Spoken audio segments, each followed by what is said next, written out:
Bien,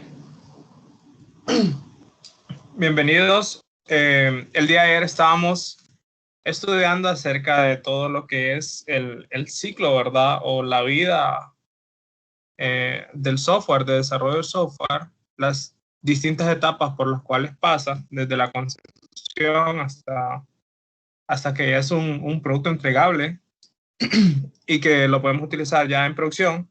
Miramos algunos aspectos de los problemas que se pueden dar a través de todas estas etapas y nos habíamos quedado estudiando el último factor, que era la flexibilidad que me ofrece a mí el software en general, ¿verdad?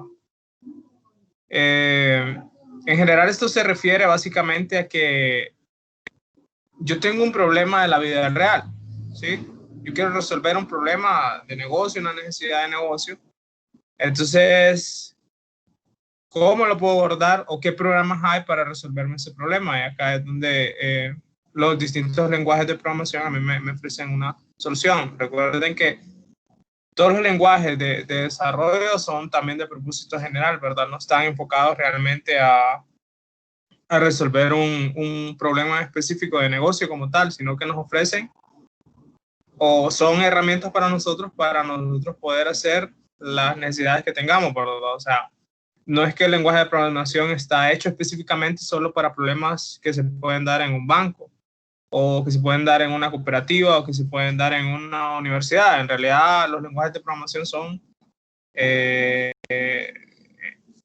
abarcan una amplia gama, ¿verdad? Entonces, nos ayudan a solucionar en general estos problemas. Entonces, de ahí viene el término de la flexibilidad que tenemos a través del software. Bueno, dicho esto, ya pues, básicamente terminaremos ese tercer factor y el día de hoy básicamente vamos a estudiar pues en dónde se da más el problema o en qué etapa podríamos tener más problemas y por qué realmente vamos a tener muchos problemas en esta etapa. Y si ustedes miran en el gráfico de Tarta que está en la diapositiva, pues ya básicamente se mira como un ganador y ya vamos a ver el por qué, ¿verdad? Traté de buscar unas imágenes actuales, en su libro está, pero esta cuestión casi no ha cambiado mucho realmente, a pesar de que se han hecho distintas técnicas, pero simplemente se sigue con ese problema, ¿verdad? Y tiene una razón lógica.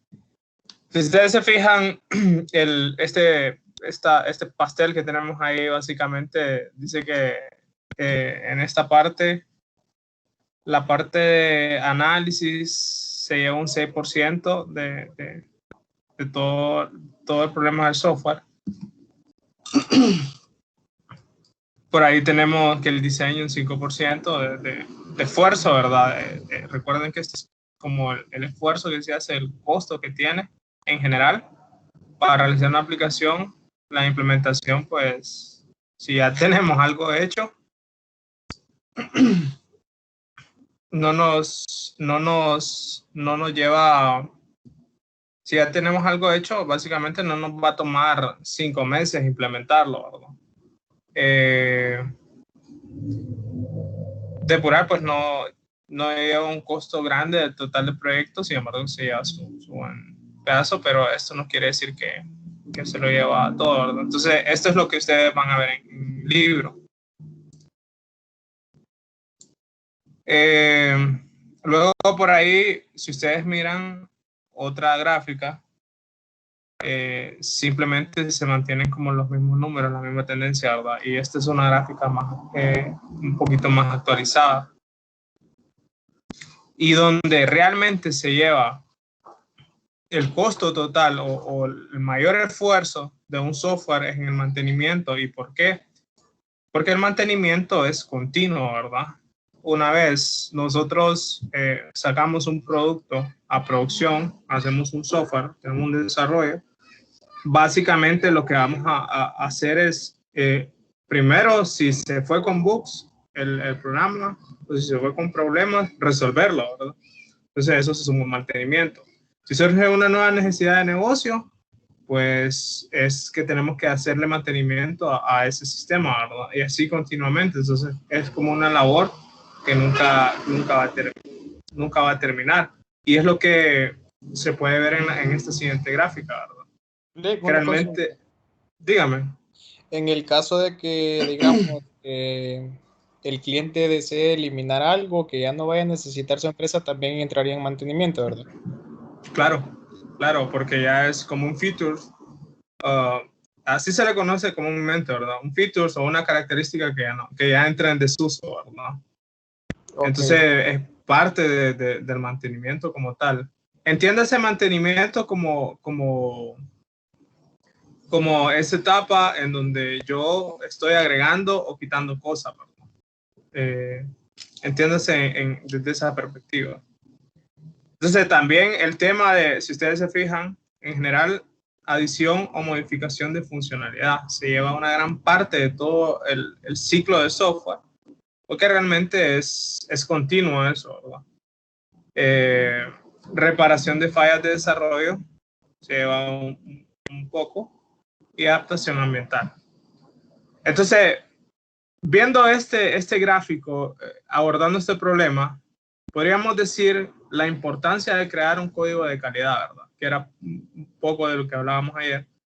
Del hecho de que si yo voy a estar agregando nueva funcionalidad o modificando funcionalidad que existe actualmente, si yo tengo un código desordenado, si yo no utilicé un enfoque para programar, no utilicé buenas prácticas de programación, entonces el esfuerzo humano, este tema, este elemento de recurso va a expandirse grandemente. No es lo mismo tener una buena arquitectura de software, una buena estructura, unas buenas prácticas, un buen código, que prácticamente viene otra persona y lo va a modificar y con una pequeña explicación lo puede realizar, a que por ahí tengamos un código que le dicen, bueno, un código desordenado, un código que no se le entiende, un código que solamente la persona que hizo la programación no entiende, no siguió unas prácticas, no siguió nomenclaturas estándar, etcétera, etcétera. Entonces, básicamente, va a venir otra persona, van a quererle añadir una funcionalidad y eso definitivamente o no se va a poder hacer o el costo va a ser demasiado grande. ¿Se entiende esa parte? Sí, sí. Entonces, Sí, sí, sí, se entiende.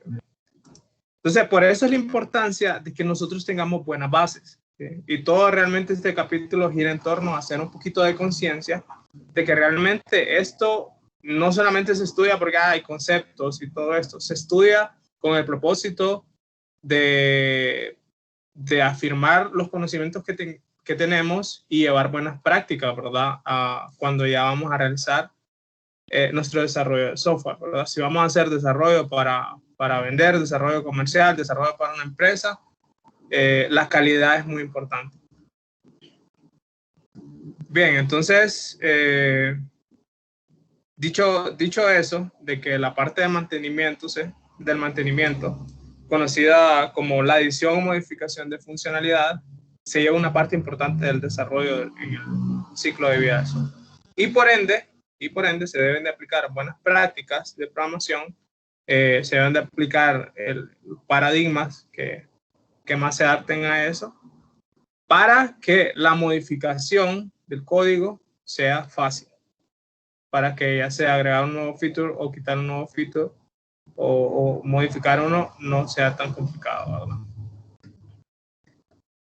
Entonces es aquí donde entran ciertos factores que se buscan en los factores de calidad de software, y algunos son como bien sencillos, ¿verdad? Bien visibles de lo que se tiene que hacer. Y pues buscamos eficiencia, portabilidad y todos esos factores que ustedes miran. ¿Por qué buscamos eficiencia? Entiéndase que cuando nosotros estamos en esta etapa, recuerdan, en cada una de estas etapas participan personas, participan personas de diferentes áreas, usan recursos Pues esas personas son recursos, al final recursos humanos que se les está pagando un salario. También usan recursos o herramientas para programación, usan servidores, usan la luz, usan el aire, etcétera, ¿verdad? Entonces, el tema de desarrollo de software, cuando nosotros del lado del cliente se sabe explicar, tiene claridad en lo que quiere, tiene una visión clara hacia dónde va con su software o con su necesidad, y la sabe explicar, y el analista del lado del desarrollo sabe entender y sabe aplicar buenas prácticas para la gestión de proyectos, y aparte los programadores ya tienen una forma de trabajo, una metodología de trabajo, tienen las competencias ideales para programación, se preparan, tienen buena actitud y todo eso. Entonces, en general, hay un buen manejo de los recursos, ¿verdad? Entonces, aparte de eso, el código para mí es un recurso de la institución. Entonces, tener un código bien hecho, aplicar buenas prácticas, y al final, que al final del día, al final de la jornada, cuando sale a producción y quieren una nueva característica y es fácil de implementar, pues eso al final se le conoce como una buena medida, ¿verdad? Un buen uso de los recursos. Ahora bien, si por ejemplo creamos un software en el cual nos va a llevar, imagínense que una implementación de una nueva regla de negocio, una nueva necesidad de negocio, ponle que eficientemente debería tardarse un mes, así en general, desde la concepción, digamos, hasta que se implemente, hasta que sean pruebas. Pero ahí por un mal análisis de negocio, no se plasmó bien el requerimiento. Entonces, ¿qué va a pasar? Va a pasar de que se le va a dar al desarrollador un requisito que ellos solicitaron que realmente no va de acorde a la necesidad que tiene. Entonces viene, se programa, se presenta y dice el usuario, hey, eso no es lo que pedí, eso no es lo que necesito realmente. Entonces, ¿qué va a pasar? Va a entrar una nueva etapa, va a hacer una modificación. Entonces, eso lo que hace es que expande el tiempo.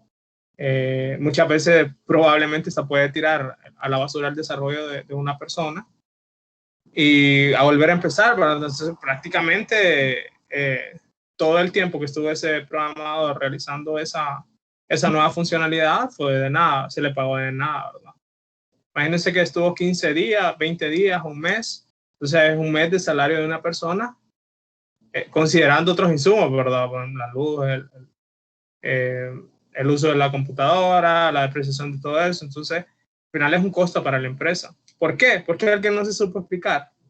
O, por otro lado, ¿por qué? Porque alguien no le supo preguntar también, ¿verdad? Porque aquí no solamente va a ser culpa del usuario, porque aquí se pueden dar distintos escenarios. Por ejemplo, ¿qué tal que la persona que es el jefe de proyectos no sabe hacer buenas prácticas o simplemente no sabe por qué está ahí, no sabe gestionar? Entonces, al final, va a transmitir ideas que realmente no son las que quería el cliente, a pesar de que el cliente o el usuario se pueda explicar bien, ¿verdad? Entonces, todo esto es como una bola de nieve en donde cada problemita que se arrastra del inicio se va a ver maximizado exponencialmente en las etapas siguientes, ¿verdad? Entonces, aquí es donde cada uno de los roles, cada uno de los actores, ya sea si ustedes están del lado del desarrollador, del usuario, ya sea que estén del lado del jefe de proyectos, que sé yo, es donde deben de aprender buenas prácticas, ¿verdad? Para que estas situaciones no se den. Sería una utopía también decir, ¿verdad?, de que todos, de que no se van a problemas, ¿verdad? Eso realmente es totalmente, sería mentiroso decir que no va a pasar esas situaciones. Pero sin embargo, una persona cuando tiene las competencias, tiene la experiencia y ha aprendido, pues al final va a ser un buen manejo de los recursos en general. Entonces, ¿por qué aprendemos estas cosas? ¿Por qué aprendemos buenas prácticas?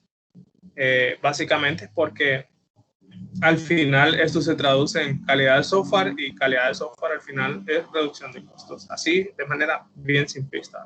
Entonces, ¿qué buscamos en la calidad de software? Que tengamos eficiencia, ¿verdad? Otra cosa que se busca es el tema de portabilidad. Ustedes se han fijado que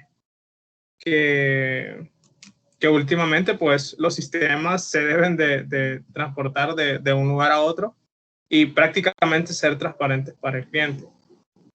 ¿Qué quiere decir esto de la portabilidad? Bueno, imagínense en un ambiente ustedes han decidido trabajar con un gestor de base de datos X, digamos Oracle. El día de mañana, por X o Y razones, ese origen de datos cambia y realmente nosotros tenemos que migrarnos a otro servidor de base de datos o otra forma de base de datos. Entonces hay muchas técnicas que hay en programación que nos sirven para hacer que esas cosas sean transparentes para la aplicación, ¿verdad? Y que básicamente solo haga un switcheo y cambie el origen de datos. Entonces hay muchos frameworks que realizan eso, pero básicamente esos frameworks también tienen por debajo muy buenas prácticas de programación, ¿verdad? El otro tema también es el tema de que si yo me voy a cambiar de una plataforma a otra, debería ser sumamente fácil, ¿verdad? No tal vez al 100%, pero no debería de llevar tanto esfuerzo cambiarse de una plataforma a otra. Por el tema, y vuelve el mismo tema de que si una aplicación no se pensó con este tema de portabilidad, al final básicamente se tendría que hacer de nuevo. Entonces son dos factores muy importantes: saber usar los recursos, tener portabilidad. Si hablamos de un lenguaje de programación, por ahí ustedes saben que alguien que codifica en Java con la virtual machine, entonces básicamente no importa el ambiente en que esté, puede estar en Linux y Windows, y eso va a correr igual, ¿verdad? Otro tema es el tema de las verificabilidad. O sea, que el software se pueda testear, que el software se pueda realizar pruebas, y a esto normalmente en este ámbito se le conoce como pruebas unitarias o unit testing. ¿Qué quiere decir esto? ¿Qué son las pruebas unitarias? Bueno, hay software, ya sea en la plataforma de Microsoft o ya sea en Java, que nos sirven para crear pruebas unitarias. Imagínense, nosotros realizamos una funcionalidad. De alguna manera nosotros tenemos que escribir pruebas para probar esa funcionalidad que realmente funcione como lo especificó el cliente, ¿verdad? Entonces, generalmente en esta etapa lo que se hace es que nosotros escribimos pruebas unitarias, ya sea con unit test, en el caso de Visual Studio, o si están utilizando Java pueden utilizar JUnit, ¿verdad? Entonces, en donde ustedes lo que están escribiendo básicamente es como un guión de cómo debería de comportarse la aplicación. Entonces, esto se va escribiendo a medida que nosotros desarrollamos nuevas características, y en general cuando pues tienen una serie de características ya creadas y tienen sus pruebas unitarias, pues básicamente al momento de que ustedes quieren agregar otra característica y pues ya tienen escritas pruebas unitarias anteriores, pueden escribir la nueva prueba y correr las pruebas anteriores y ver si lo nuevo que yo acabo de crear no rompió algo de lo anterior, ¿verdad? Entonces, ¿cómo se hace esto? Esto se hace a través de las pruebas unitarias, ¿verdad? Entonces ya son varios aspectos de que tenemos acá que tener en cuenta al momento de desarrollar. Eficiencia también, pues entiéndase con el buen uso de los recursos de la memoria RAM, ya si hablamos puramente de programación como tal, buen uso del disco duro, buen uso o buena creación de conexiones hacia bases de datos, hacia archivos, etcétera, ¿verdad? Portabilidad, pues un lenguaje en el cual nosotros podamos estar en múltiples plataformas, entiéndase que pueda ser ya sea por sistema operativo, ya sea por una plataforma web, una plataforma en un smartphone, un dispositivo, etcétera, ¿verdad? Y tenemos que por ahí escribir unas pruebas unitarias, ¿verdad? Para que todo lo que nosotros vayamos creando sea aprobado por nosotros. Seguidamente, pues tenemos que buscar el tema de integridad. ¿Qué quiere decir esto? Que todas aquellas características que nosotros realicemos, todos aquellos objetos que creemos, clases que hagamos, básicamente deben de cubrir su comportamiento. Y esto lo vamos a ver a través de la encapsulación. Y básicamente solo exponer aquellas funcionalidades que realmente necesite el exterior, ¿verdad? Mírenlo de una manera simple. Están dos personas. Esas dos personas están conversando. ¿Se imaginan que la persona le pueda decir o pueda tocar el interior de alguien y pueda hacerlo caminar o pueda hacerlo sentarse? Sería un comportamiento extraño, ¿verdad? Un comportamiento que realmente no podemos predecir. Sin embargo, imagínense que esté el otro escenario, que es el que se da, ¿verdad? En donde una persona le dice a otra, hey, te puedes mover o puedes sentarte, por favor. Entonces ya la persona que recibe ese mensaje va a saber si hacerlo o no, ¿verdad? Entonces este tema de proteger la integridad básicamente es que nosotros vamos a proteger todas nuestras clases, todas nuestras funcionalidades y vamos a exponer todos aquellos métodos que realmente necesite el exterior, ¿verdad? Y todas aquellas operaciones que son propias de una clase van a ser manejadas por esa clase, nada más.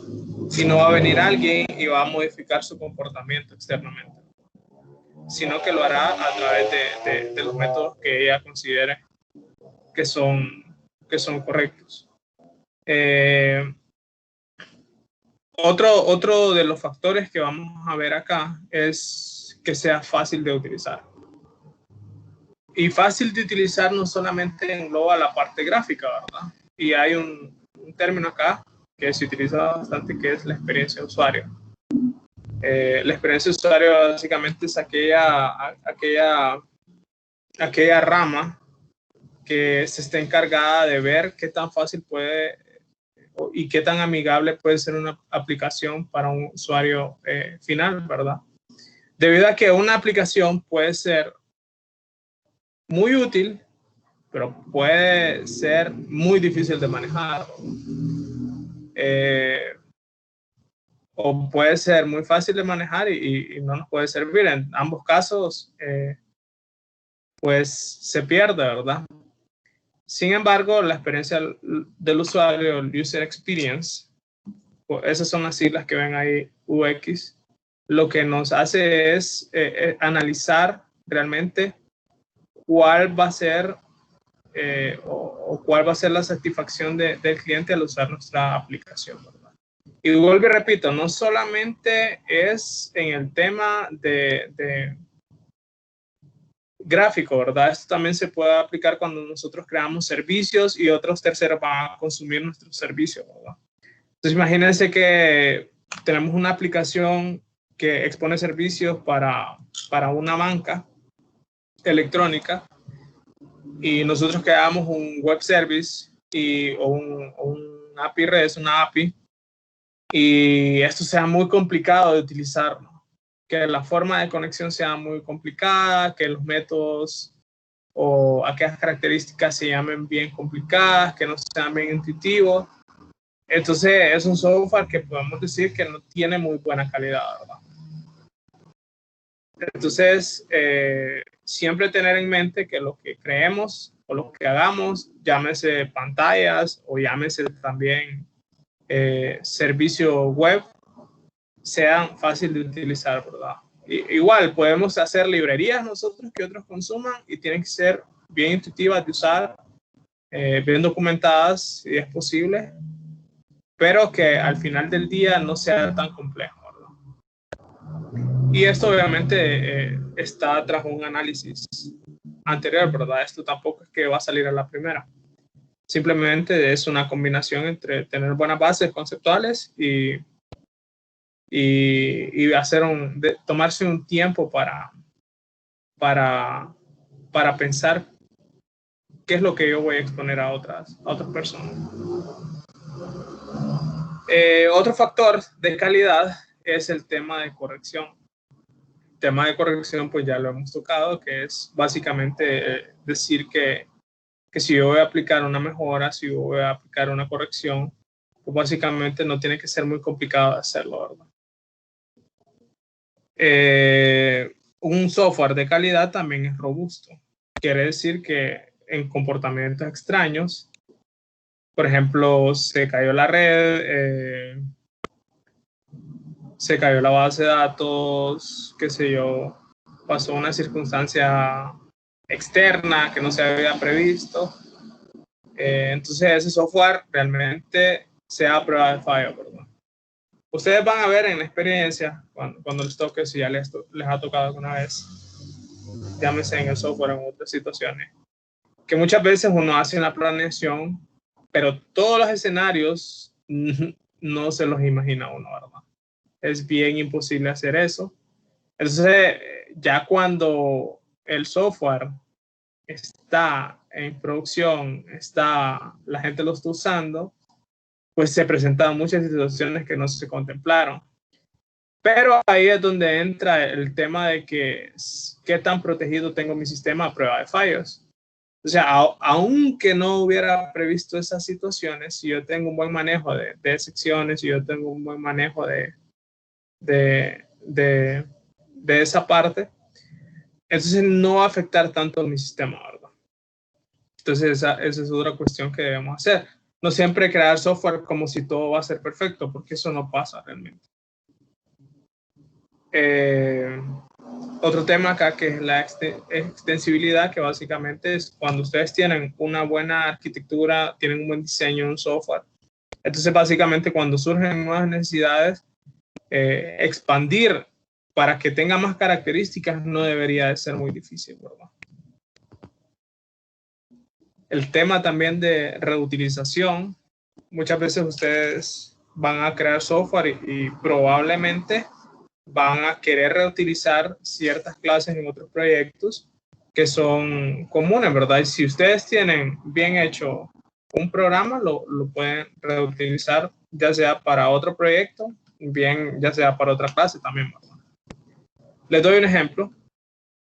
Generalmente cuando ya estamos haciendo software con conexiones a bases de datos, es bien común de que esto lo vayan a hacer a través de toda su carrera y es bien común que se lo van a encontrar en el trabajo. Entonces, ¿qué se hace? Por lo general lo que se hace es que uno crea unas librerías en donde tienen funcionalidades que voy a seguir reutilizando una y otra vez. Entonces, me puedo tomar el tiempo la primera vez de hacer una buena librería, una buena programación de software, hacerlo bonito, hacerlo entendible y no volver a saber más de eso, ¿verdad? Simplemente reutilizarlo. Creo que al final del día es lo mejor que puede hacer un desarrollador, ¿verdad? Hacer la reutilización de su código. Para reutilización no me refiero simplemente al hecho de copy-paste, ¿verdad? Sino que me refiero, que también es válido, pero me refiero más al uso de características como librerías, por ejemplo, como web server. Compatibilidad, pues recuerden que los software que nosotros vamos a hacer no solamente van a estar en una isla, ¿verdad? Y va a ser un solo software. Muchas veces va a haber aplicaciones tercerizadas que van a querer comunicarse con nuestro software de alguna manera. Entonces, o nosotros queremos consumir alguna característica de otro software Y pues básicamente esta facilidad que voy a tener yo de poder comunicarme o de poder dar la información o de que otras personas se comuniquen conmigo, básicamente es el tema de compatibilidad.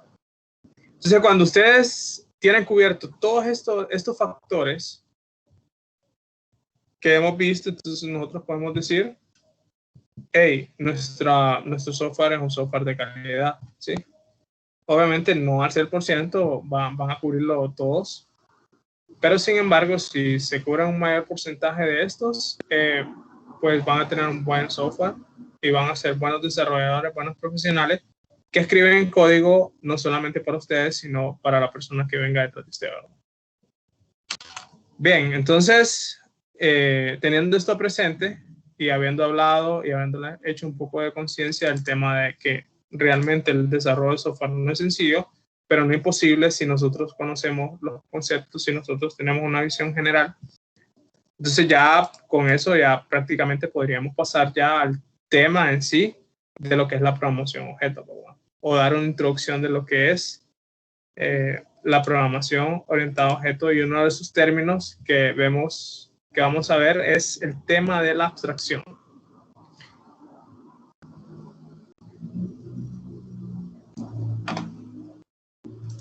Bien, me voy a apoyar de esto.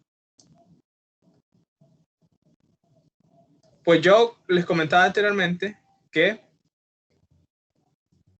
un software pues básicamente nació como una necesidad de alguien, ¿verdad? Una necesidad de realizar algo, una necesidad de negocio. Entonces, a través de la programación, no la orientada a objetos, sino en general, nosotros hacemos que ese problema, o nosotros resolvemos ese problema a través de la programación, ¿verdad? Hacemos una serie de algoritmos y resolvemos un problema dado. Bien, ¿qué es este término de la abstracción? Nosotros como humanos tenemos una característica bien particular, que es la de convertir la realidad, que es bien compleja, en una realidad más simple en nuestra mente, ¿verdad? Entonces, a eso nosotros lo conocemos como la abstracción, ¿verdad? Y generalmente nosotros cuando tenemos un problema, lo que hacemos es que nos hacemos modelos mentales en nuestra mente. Es básicamente la forma de pensar, ¿verdad? Que tenemos. Entonces, nosotros vamos a presentarnos con un problema dado, vamos a analizarlo, vamos a pensarlo, vamos a crear modelos mentales en nuestra mente, y de esa manera nosotros realizamos la abstracción de un problema. No sé si hasta este momento tienen una pregunta. Voy a darles un par de minutos para realizar preguntas con lo anterior, porque este término sí quiero que lo tengan bien clarito.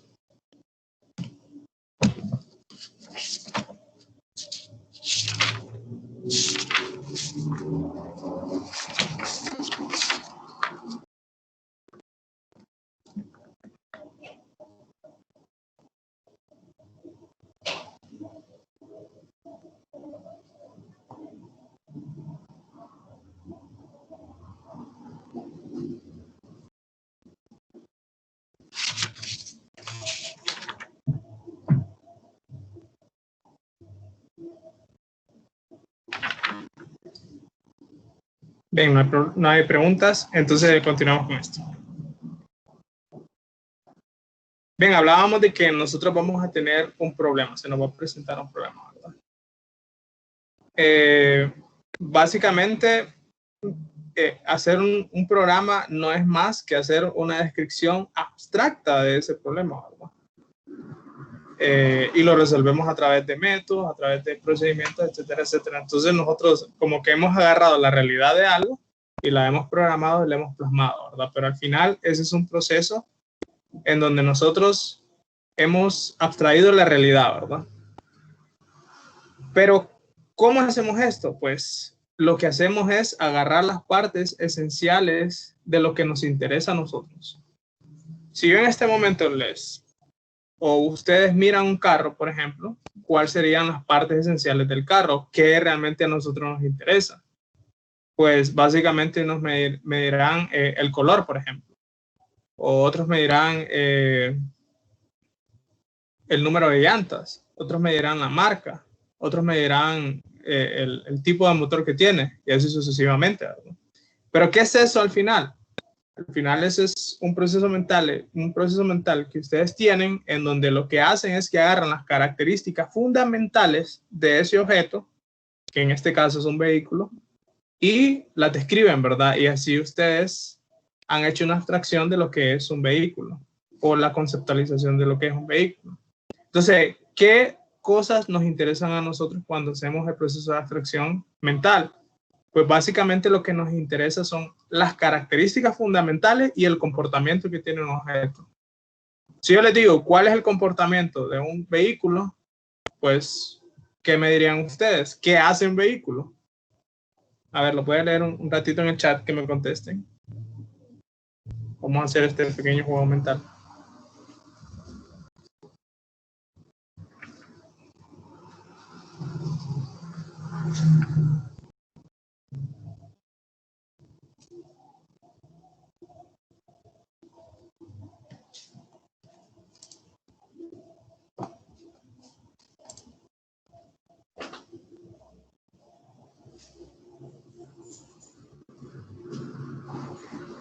Hay a trasladarse, dice. Traslada a una persona de un punto a otro. Bien, ese es como el comportamiento, ¿verdad? Si nosotros eso lo ponemos en un verbo, ¿cómo lo podríamos decir? ¿Qué hace el vehículo? También para el trabajo, dice. Entonces, si nosotros ponemos esa acción en un verbo, básicamente le podemos decir que el carro se mueve, ¿sí? ¿Cuáles son las características fundamentales del carro? Viéndolo desde el lado de los atributos, diríamos, pues la marca, el modelo, el color, etcétera. Excelente, acabo de ver acá, acelerar, parar, mover. Entonces, básicamente con esos elementos, realmente ustedes saben que el vehículo es algo muy complejo y si ustedes hacen un análisis de lo más general a lo más específico, pues se van a encontrar con un montón de cosas, ¿verdad? Pero realmente a mí me interesan todas esas cosas, a mí me interesan cuántos tornillos tiene el vehículo, pues me interesaría cuál es el material que están hechos los rines, pues básicamente no, ¿verdad? A mí lo que me interesa son aquellas características esenciales que yo pueda percibir o que yo necesite en ese momento, ¿verdad? Tal vez para una persona no es tan necesario saber el material de los rines, pero desde la perspectiva de otra persona sí puede ser que sea necesario, ¿verdad?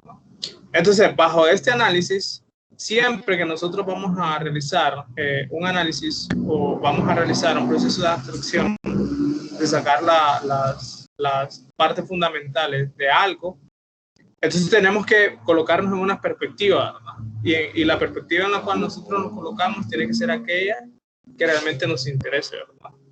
Por ejemplo, si vamos a hacer un análisis o un software de recursos humanos, por ejemplo, de postulación de nuevos participantes, pues básicamente yo tengo que hacer un análisis y hacer abstracción del problema desde la perspectiva del que va a contratar, ¿verdad? Entonces, ¿qué le interesaría a la persona que va a contratar? ¿Qué cosas le interesarían a él?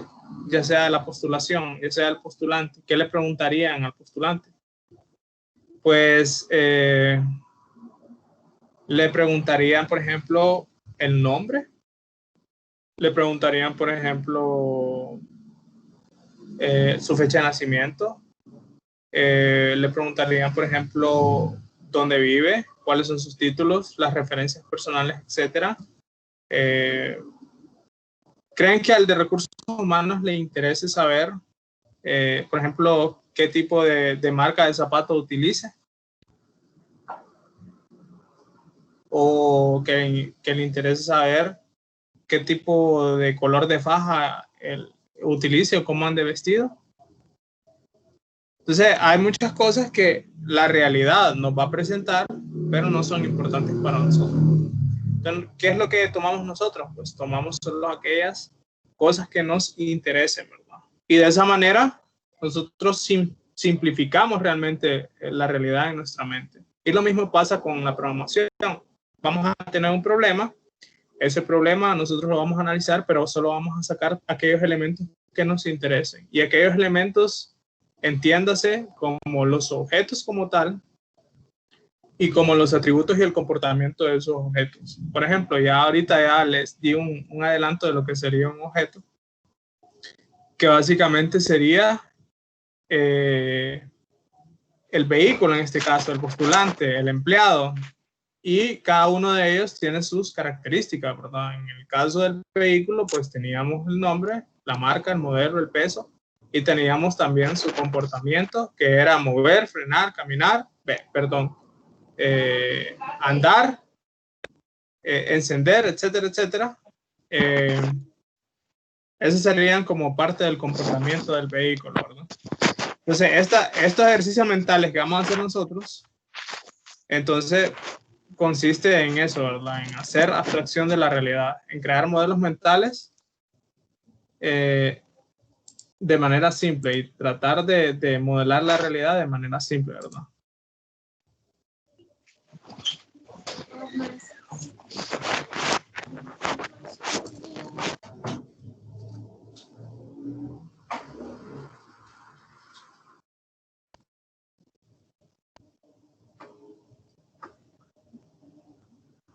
Hay un ejemplo bien interesante también por ahí del proceso mental y ustedes se han fijado que nosotros como humanos siempre categorizamos las cosas, ¿verdad? Porque para nosotros es más fácil comprender la realidad y siempre estamos como etiquetando ya sea las cosas, la gente, siempre como que hacemos esa clasificación en nuestra mente, ¿verdad? Y también la programación orientada a objetos básicamente busca estos elementos que nosotros hacemos de manera natural, plasmarlos a través de un lenguaje. Entonces, por ejemplo, si yo les escribo un número en la pantalla, por ejemplo, por decirlo así, 99, 40, 20, 70. ¿Qué sería eso? ¿O qué les estoy dando a entender yo? Está dividiendo un número de teléfono en distintos bloques, en diferentes partes. Exacto. Para nosotros es más fácil,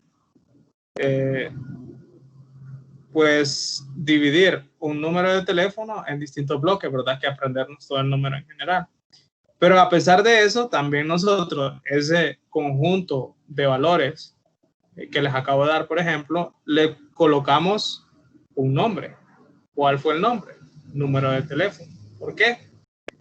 Porque cuando a nosotros nos interesa algo, nosotros a eso le colocamos un nombre. Entonces, esa es parte de la naturaleza humana que nosotros tenemos, que es básicamente convertir la realidad que es compleja en algo más simple para poderla entender. Eso va con el tema cuando ustedes escuchan la palabra modelo. Modelo básicamente es la representación sencilla de una realidad compleja. En el tema de que, por ejemplo, si yo quiero representar diferentes situaciones, por ejemplo, desde la perspectiva física, por ahí tienen modelos que describen la fuerza, modelos que describen la velocidad. Y no solamente se utilizan modelos en la parte de física, sino que utilizamos modelos en todas las áreas del conocimiento, ¿verdad? Por ahí tenemos modelos estadísticos, por ahí vamos a tener modelos socioeconómicos, modelos económicos, ¿verdad? Tenemos también en nuestra área diferentes modelos para bases de datos, tenemos modelos también para la parte de programación, pero al final del día, ¿qué es eso? Es la representación sencilla de la realidad compleja. ¿Y cómo lo hacemos eso? Pues a través del proceso de abstracción que realizamos en nuestra mente, ¿verdad? ¿Y qué es el proceso de abstracción como síntesis de todo esto? Pues es sacar todas aquellas características fundamentales de un objeto como tal. No sé si tienen preguntas hasta este punto, si les quedó claro qué es la abstracción.